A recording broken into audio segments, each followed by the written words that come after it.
जय हिंद दोस्तों, वंदे मातरम। ममता बनर्जी के वकील कपिल सिब्बल के सितारे इन दिनों गर्दिश में चल रहे हैं।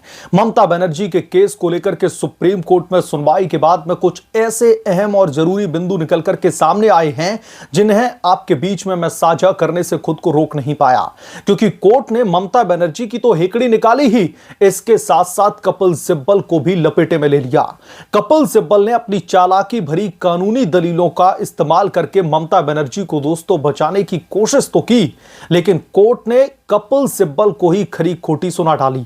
सुप्रीम कोर्ट में इन्फोर्समेंट डायरेक्टोरेट वर्सेस पश्चिम बंगाल की मुख्यमंत्री ममता बनर्जी के मामले की सुनवाई के दौरान बेंच और मुख्यमंत्री ममता बनर्जी के वकील कपिल सिब्बल के बीच में तीखी बहस जब शुरू हुई तो फिर इंटरफेयर करना पड़ा सुप्रीम कोर्ट के जजेस को, और वहां पर सीजेआई सूर्यकांत साहब भी मौजूद थे और फिर कपिल सिब्बल की क्लास लगा दी गई।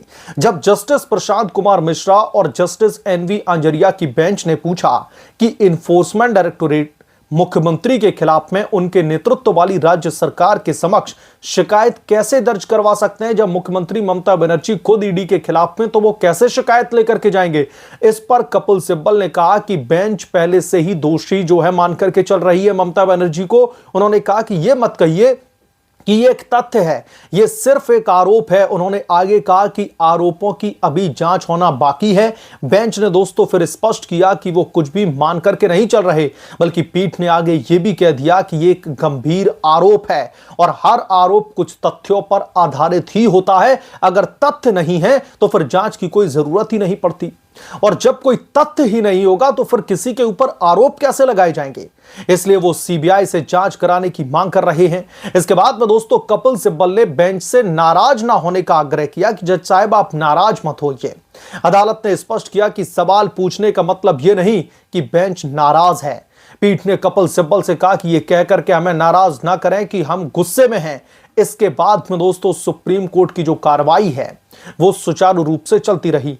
शीर्ष अदालत, इन्फोर्समेंट डायरेक्टोरेट और उसके अधिकारियों की ओर से राज्य सरकार, मुख्यमंत्री ममता बनर्जी, कोलकाता पुलिस आयुक्त और अन्य के खिलाफ में दायर याचिकाओं पर सुनवाई कर रही थी, जिसमें कोयला घोटाले से जुड़े मनी लॉन्ड्रिंग के मामले में 8 जनवरी को कलकत्ता में कई स्थानों पर, जिनमें राजनीतिक परामर्श firm IUPAC, Indian political action committee का कार्यालय भी शामिल है।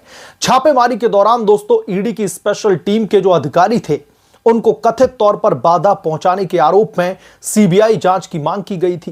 पूरा मामला आईपैक पर ईडी की छापेमारी से जुड़ा हुआ है, जिसमें खुद मुख्यमंत्री ममता बनर्जी की ओर से कथित तौर पर बाधा डाले जाने का घटनाक्रम सामने आया था। इसके तमाम जो वीडियोज हैं, तमाम जो फुटेजेस हैं, जो मीडिया के द्वारा ही बनाई गई थी, लोगों के सामने ऑलरेडी आ ही चुकी है। जब रेड के दौरान ममता बनर्जी उस साइट पर पहुंची थी, सब कुछ कोर्ट के सामने पेश किया गया और इसी को लेकर के इन्फोर्समेंट डायरेक्टोरेट ने सुप्रीम कोर्ट में यह पिटीशन दाखिल की है।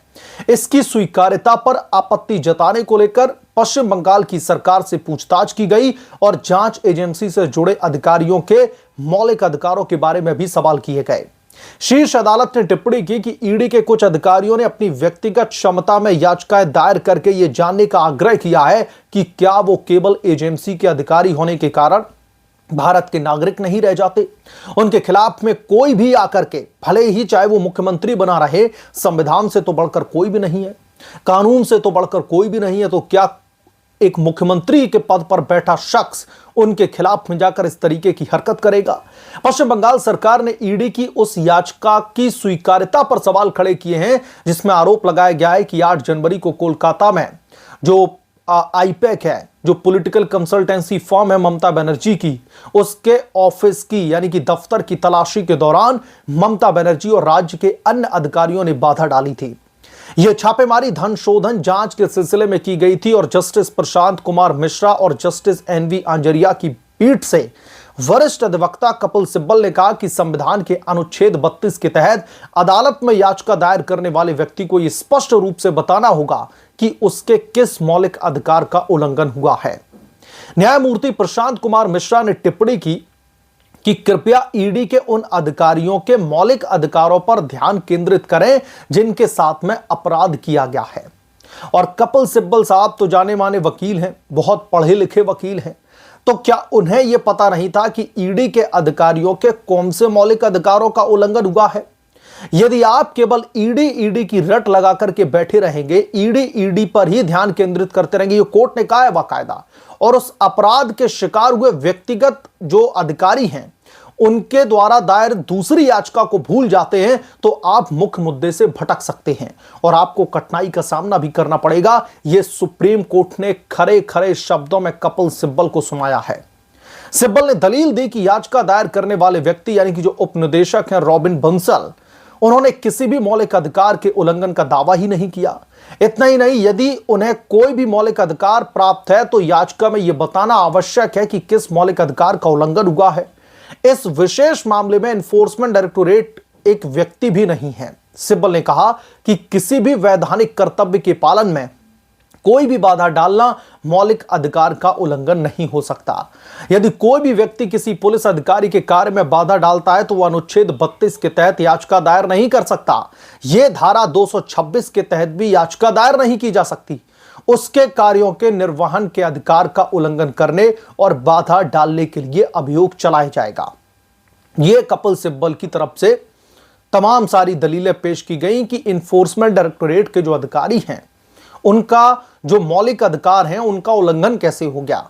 इसके बाद में जस्टिस मिश्रा ने टिप्पणी की कि यदि मुख्यमंत्री ईडी की जांच में हस्तक्षेप करते हैं और कोई अपराध करते हैं तो ईडी के लिए आपके विचार से उपाय यह है कि मुख्यमंत्री के नेतृत्व वाली राज्य सरकार के पास में जाएं और उन्हें इसकी जानकारी दें और समाधान मांगें।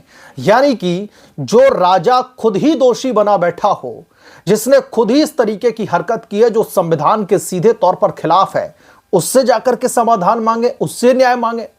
इस सवाल का जवाब देते हुए दोस्तों कपिल सिब्बल ने कहा कि पीठ यह मान करके चल रही है कि मुख्यमंत्री ने कोई अपराध किया है।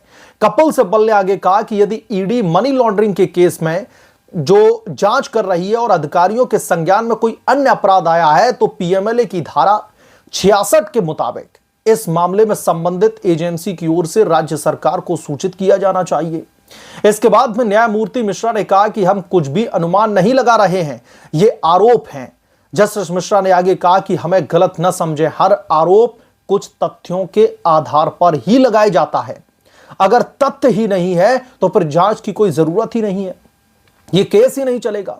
वो यही जो लगातार कपिल सिब्बल इस मुद्दे को लेकर के हावी होना चाहते थे, उस पर कोर्ट की तरफ से कपिल सिब्बल को वहीं रोक दिया गया।